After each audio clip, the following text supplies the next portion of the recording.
Hello friends, మీరు చూస్తున్నారు tech గురు YouTube channel. Andhra Pradesh సంబంధించిన ఉద్యోగ సమాచారం ఈరోజు డేట్ చూసుకుంటే 1 మార్చ్ 2024 పూర్తి సమాచారం చెప్తాను. వీడియోని ఎక్కడ స్కిప్ చేయకుండా చివరిదాకా అది చూడండి.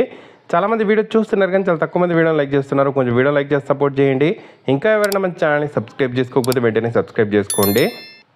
సో ఫస్ట్ అప్డేట్ చూసుకుంటే గ్రూప్ 1 పరీక్షల నిర్వహణలో కుట్ర కోణం అని చెప్పి సిపిఐ రాష్ట్ర కార్యదర్శి రామకృష్ణ గారు వెల్లడించడం జరిగింది. గ్రూప్ 1 పరీక్ష శాస్త్రీయంగా సమర్థంగా నిర్వహిస్తామని ఏపీపీఎస్సీ చైర్మన్ గౌతమ్ సవాంగ్ ప్రకటించారు.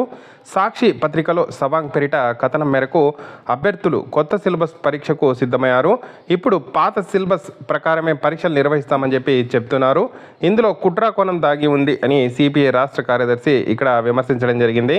పాత సిలబస్ ప్రకారం పరీక్ష ఉంటుందని ప్రభుత్వం తన ఏదైతే అనుయూలకు ముందే చెప్పి ఇప్పుడు బహిరంగంగా ప్రకటించి కుట్రకు పాల్పడుతోందని చెప్పి ఆరోపించారు. గురువారం విజయవాడలో రామకృష్ణ విలేకరులతో మాట్లాడుతూ ఈ అంశంపై ఏపీపీఎస్సీ చైర్మన్ వివరణ ఇవ్వాలని చెప్పి డిమాండ్ చేశారు. పాత సిలబస్ ప్రకారమే పరీక్ష నిర్వహించాలనుకుంటే పరీక్షకు మరో 3 నెలలు సమయం ఇవ్వాలని చెప్పి కోరారు. ముఖ్యమంత్రి జగన్ రైతుల ఖాతాలో ఇక్కడ మనకు ఏపీపీఎస్సీకి సంబంధించి ఇక్కడ గ్రూప్ 1 పరీక్షకు ఇంతకుముందు ఓల్డ్ సిలబస్ అన్నారు, ఇప్పుడు న్యూ సిలబస్ ఇచ్చారు అని చెప్పి ఆయన వెల్లడించడం జరిగింది. సో ఈ విధంగా సిలబస్ మార్చే విధానం ఉంటే ఇంకో 3 నెలలు అభ్యర్థులకు సమయం ఇవ్వాలని చెప్పి ఆయన డిమాండ్ చేస్తున్నారు. సో నెక్స్ట్ చూసుకుంటే టెట్ 3వ రోజు 87.48% మంది హాజరైతే అవ్వడం జరిగింది.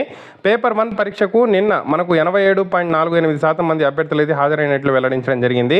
అత్యధికంగా కర్నూలు జిల్లాలో 98.89% అభ్యర్థులు అయితే హాజరైతే అవ్వడం జరిగింది. కర్నూలు జిల్లాలో ఎక్కువ పోస్టులు కూడా ఖాళీలు అయితే ఉండడం జరిగింది. నెక్స్ట్ చూసుకుంటే గ్రూప్ 2 నిబంధనలను ఉల్లంఘన అని చెప్పి ఒక అప్డేట్ రావడం జరిగింది. రాష్ట్ర ప్రభుత్వం ఈ నెల 25న ప్రతిష్టాత్మకంగా నిర్వహించిన గ్రూప్ 2 పరీక్షలో కర్నూలు జిల్లా ఆదోనిలో ఒక కేంద్రంలో నిబంధనలు ఉల్లంఘన జరిగిన విషయం ఆలస్యంగా వెలుగులోకి అయితే వచ్చింది. ఆదోనిలోని భాష్యం విద్యాసంస్థల గది నంబర్ 6కు ఇన్విజిలేటర్ బాధ్యతగా నిర్వహించిన ఒక వ్యక్తి ప్రశ్నాపత్రాలను సీల్డ్ కవర్లో కాకుండా నేరుగా గదిలోకి అయితే తీసుకురావడంతో పరీక్ష రాసేందుకు వచ్చిన వారు దీనిపై అభ్యంతరాలు అయితే తెలపడం జరిగింది. ప్రశ్నాపత్రాలు కవర్లను ఇన్విజిలేటర్లు ఇచ్చిన గదిలోనే తెరిచినట్లు ఆరోపణలు అయితే వచ్చాయి. ఓ ప్రశ్నాపత్రం ఉండాల్సిన స్టిక్కర్ సీల్ కూడా లేదని చెప్పి అభ్యర్థులు అయితే గుర్తించారు. ఈ విషయం ప్రస్తావించగా సీల్ ఊడిపోయి ఉందని చెప్పి ఇన్విజిలేటర్ చెప్పినట్టు సమాచారం. పరీక్ష ముగిసిన తర్వాత గదిలో పరీక్ష రాసిన విద్యార్థుల విషయాన్ని అదే రోజు పరీక్షా కేంద్రంలో విధులు నిర్వహిస్తున్న ప్రభుత్వ అధికారులకు అయితే ఫిర్యాదు అయితే చేయడం జరిగింది.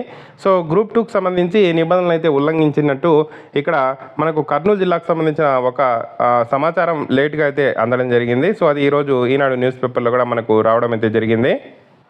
సో ఆంధ్రప్రదేశ్లో డేటా ఎంట్రీ ఉద్యోగాలకు సంబంధించి ఒక నోటిఫికేషన్ అయితే రిలీజ్ కావడం జరిగింది. సో మనకు రేపు దానికి సంబంధించిన చివరి తేదీ.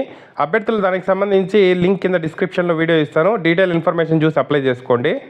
సో ఇవి కాకుండా ఆంధ్రప్రదేశ్లో ఏపీఎంఎస్ఆర్బీ నుండి ఒక నోటిఫికేషన్ అయితే రిలీజ్ కావడం జరిగింది. So medical officer, staff nurse ఉద్యోగాలు ఉన్నాయి. ఆల్రెడీ మన ఛానల్లో వీడియో చేసి పెట్టాను. ఎవరైనా చూడకపోతే దానికి సంబంధించిన వీడియో కూడా కింద డిస్క్రిప్షన్లో ఇస్తాను, చూసి మీకు క్వాలిఫికేషన్స్ ఉంటే అప్లై అయితే చేసుకోండి. ఇది ఫ్రెండ్స్ ఈరోజు సమాచారం.